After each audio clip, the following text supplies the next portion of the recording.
जिस अयोध्या ने भारतीय जनता पार्टी को सत्ता के शिखर तक पहुंचाया, भारतीय जनता पार्टी इस चुनाव में उसी सीट को हार गई।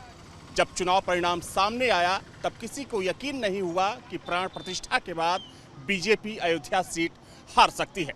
आखिर इस हार के पीछे की असल वजह क्या है, यही जानने के लिए इस वक्त मैं अयोध्या में हूं, लता चौक पर हूं और इस वक्त मेरे साथ यहाँ के जाने माने संत स्वामी दिवाकराचार्य जी महाराज हैं।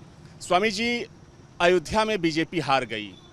संत समाज यहाँ पर राम के नाम पर, राम मंदिर के मुद्दे के नाम पर जब हम लोगों की बातचीत होती थी तो बीजेपी के साथ कहीं ना कहीं खड़ा दिखाई देता था। इस हार की असल वजह क्या मानते हैं?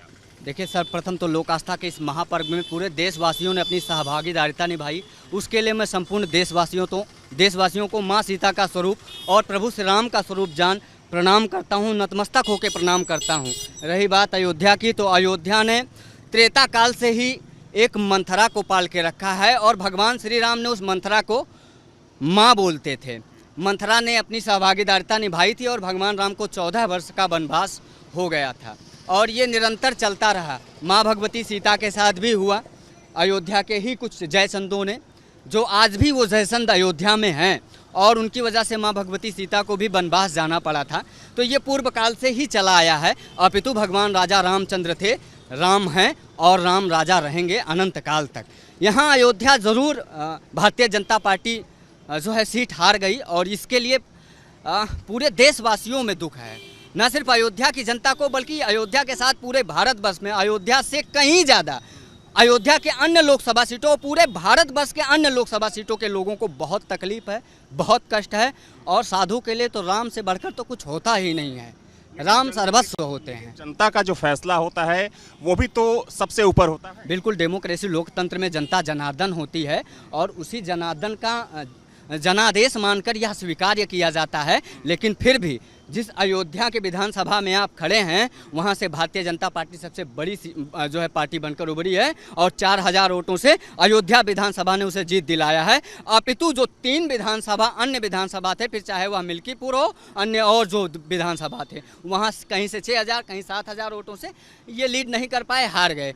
लेकिन अयोध्या ने जिताया है और ये प्रभु श्री राम जी की कृपा है। मैं पूरे अयोध्या के जनपद वासियों को, ये सब प्रभु श्री राम के ही स्वरूप हैं, इनको प्रणाम करना चाहिए। और अयोध्या के लिए जो सतत संघर्षरत रहे हमारे राष्ट्रवादी नेता आदरणीय प्रधानमंत्री श्री नरेंद्र मोदी जी से अपील भी है, साधुवाद भी है, धन्यवाद भी है। और हमारे उत्तर प्रदेश के माननीय मोदी जी से भी नम आँखों से और बहुत गमगीन भी हूँ, गला भर आता है ये सोच कर कि अयोध्या भाजपा हार गई। अयोध्या नहीं हारा है भाजपा ने, बल्कि अयोध्या पूरे भारत में अगर भाजपा हार जाती तो कोई बात नहीं, अयोध्या जीती तो पूरा भारत जय श्री राम कहता। पर आज जो अयोध्या पे उंगली उठ रही है ना, वो अयोध्या हारने की वजह से है। आज लग रहा है कि अयोध्या वासियों ने फिर से वो त्रेता लौटा दिया जब माँ सीता को वनवास कर दिया था, प्रभु श्री राम को 14 वर्ष का वनवास कर दिया था। पर ठीक है, ये जनादेश है, लोकतंत्र है, इसमें सबका सम्मान होना चाहिए। और मोदी जी तो राष्ट्रवादी नेता हैं, एक साधु, एक संत, जो एक भारतीय परंपरा को समझता है, राष्ट्रीयता को समझता है, उन स्वतंत्रता के सेनानियों की स्वाधीनता को समझता है, जिसने इस भारत में वातावरण स्वतंत्रता का फैलाया था। वरना गुलामी की मानसिकता में तो आज भी भारत उसी गुलामी की मानसिकता में जी रहा है। आज भी जो राम को हराने का काम करते हैं, राष्ट्रवाद को हराने का काम करते हैं, जुमलेबाजी की बात करते हैं, झूठे वादे फैलाते हैं, जो कहते हैं खटाखट पैसे आएंगे, जो कहते हैं राम मंदिर का वो जो निर्णायक फैसला सुप्रीम कोर्ट के माननीय सुप्रीम जजमेंटों ने सुप्रीम फैसला सुनाया उसको बदल देंगे। मैं चैलेंज करके कहता हूँ आज उन तमाम नेताओं को जो 99 का आंकड़ा नहीं क्रॉस कर पाए और मोदी जी पे तीखी प्रक्रिया करते हैं कि अब आप जो है प्रधानमंत्री का पद त्याग दीजिए, जिनका 292 सीट आया और जो 99 भी नहीं क्रॉस कर पाए, जिनके पास बहुमत कहीं दूर दूर तक नहीं दिखती है, जिनको देश ने 10 को पहले नकार दिया, जिनका कोई अस्तित्व और कोई स्तर नहीं रहा, आज वह लोग कह रहे हैं, अंग्रेजन मैम कह रही हैं, उनके सुपुत्र जी कह रहे हैं, जिनका खुद का कोई अता लता पता नहीं है, वो जातीय जनगणना कराने की बात करते हैं। मैं निवेदन करना चाहता हूँ अयोध्या की धरती से, मैं दिवाकराचार्य महाराज, कि आप पहले अपना जातीय सर्टिफिकेट जारी करिए और भारत के जन जन को बताइए कि आप क्या जाति है। जातीय जनगणना हम तब स्वीकार कर लेंगे। आप तमाम लोग जो नेता जातीय जनगणना की जाति की बात की, कहा जा रहा है कि इस चुनाव में अयोध्या जो सीट हारी है भारतीय जनता पार्टी, उसके पीछे कहीं ना कहीं एक कास्ट फैक्टर ने भी काम किया और वो भी एक प्रमुख वजह है। क्या आपको भी लगता है कि जातीय समीकरण की वजह से भी बीजेपी की यहाँ पर हार हुई है? देखिए, जब हमारा प्रत्याशी जर्जर अवस्था में पहुंच जाए तो जो भारतीय जनता पार्टी या किसी भी पार्टी का जो आला कमान है उसे समझना चाहिए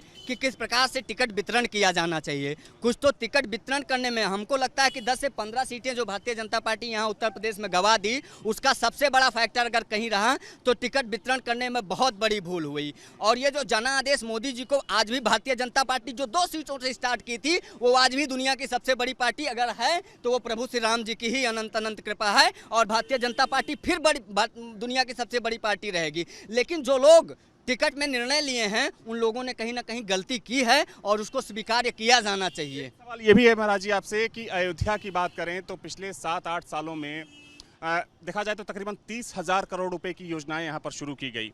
उसके बावजूद भी अगर बीजेपी हारती है तो क्या माना जाए कि ये जो योजनाएं शुरू हुई हैं या जिस लता चौक पर हम लोग खड़े हैं, जिसका निर्माण किया गया है, कहीं ना कहीं ये लोगों को उतना पसंद नहीं आया जितना पसंद आना चाहिए? देखिए, आज हमारे परम पूज्य मुख्यमंत्री श्रीमंत गोरक्षनाथ पीठाधीश्वर आदित्यनाथ योगी जी महाराज जी का जन्म दिवस भी है।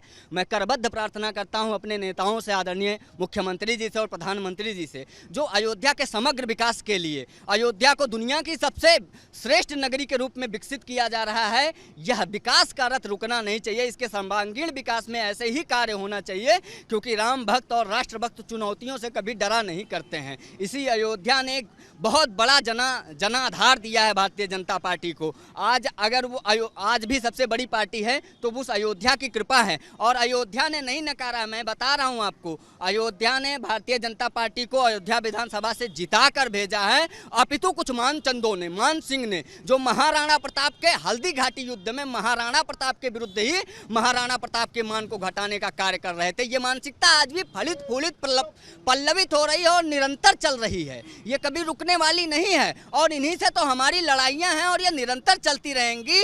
अभी तो रामलला की झांकी है, काशी मथुरा बाकी है और ये विकास का रथ रुकना नहीं चाहिए। सर्वांगीण विकास, जैसा कि आपने बताया कि 30 लाख करोड़ रुपए की परियोजना यहाँ 30,000 करोड़ रुपए की परियोजना यहाँ संचालित हो रही है अयोध्या के समग्र विकास के लिए। ये निरंतर चलेगी, ये मुझे अपने माननीय मुख्यमंत्री जी पर विश्वास है, ये उपेक्षित नहीं रखी जाएगी। और जैसे हमारे मुख्यमंत्री जी अयोध्या में आते थे उसी प्रकार से आएंगे, क्योंकि हमारे प्रभु श्री राम ने मंथरा को भी मां कहा था, ठीक है। और हमारे श्री राम ने अयोध्या के जनमानस के जनादेश को भी स्वीकार किया था। भगवती जगदम्बा ने अग्नि परीक्षा भी दी थी और वनवास भी स्वीकार किया था, फिर भी राम ने कभी अवधवासियों को नहीं छोड़ा था। हमारे मुख्यमंत्री जी भी नहीं छोड़ेंगे, अयोध्या का भी त्याग नहीं करेंगे। ये अयोध्या अपितु और विकसित की जाएगी और भी सुंदर की जाएगी। मूंग दर देंगे उन लोगों के छाती पे चढ़ के जो लोग कहते हैं कि भारतीय जनता पार्टी अयोध्या से हार गई, अब कोई काम नहीं होगा। जिनकी मानसिकता है ना, उसको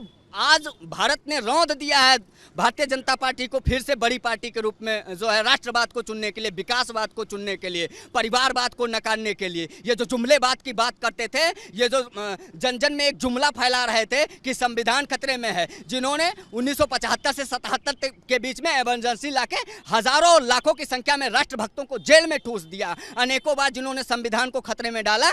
आज जो लोग जुमला फैला के लोगों के अंदर कि आज जो है संविधान खतरे में, ऐसे संविधान कहाँ लेके स्वयं को बचाने की चाह, अपने आस और अस्तित्व को बचाने की चाह में इतने ओछे और निचले स्तर की राजनीति पे उतर आए कि जनता से यहां तक कहने में नहीं चूके कि इस बार संविधान ही बदल दिया जाएगा। ये जुमला भारत ने नकार दिया है, राष्ट्रवाद को चुना है और इसीलिए भारतीय जनता पार्टी आदरणीय प्रधानमंत्री जी के नेतृत्व में पुनः जो है भाजपा सरकार बना रही है। प्रधानमंत्री जी हमारे फिर से प्रधानमंत्री बन रहे हैं और मैं पूरी तरीके से आश्वस्त हूँ और पूरी तरीके से विश्वास में भी हूँ कि जब प्रधानमंत्री नरेंद्र मोदी जी पुनः तीसरे टर्म में प्रधानमंत्री बनेंगे तो वो उसी प्रकार से रामलला के पास आकर नतमस्तक होंगे जैसे वो पहले आते थे। बाकी हमें आज खेद है इसके लिए, मैं पूरी अयोध्या की तरफ से, पूरी आम अयोध्या जनमानस की तरफ से जिन्होंने राष्ट्रवाद को चुना है, हाथ जोड़ के उन सारी अयोध्याओं की तरफ से खेद भी प्रकट करता हूं, माफ़ी भी मांगता हूं। अयोध्या विकास के लिए ललायित है और अयोध्या मथुरा के लिए भी प्रस्थान करेगी, काशी के लिए भी प्रस्थान करेगी और जो राष्ट्रवाद के लिए चुनौती बने हैं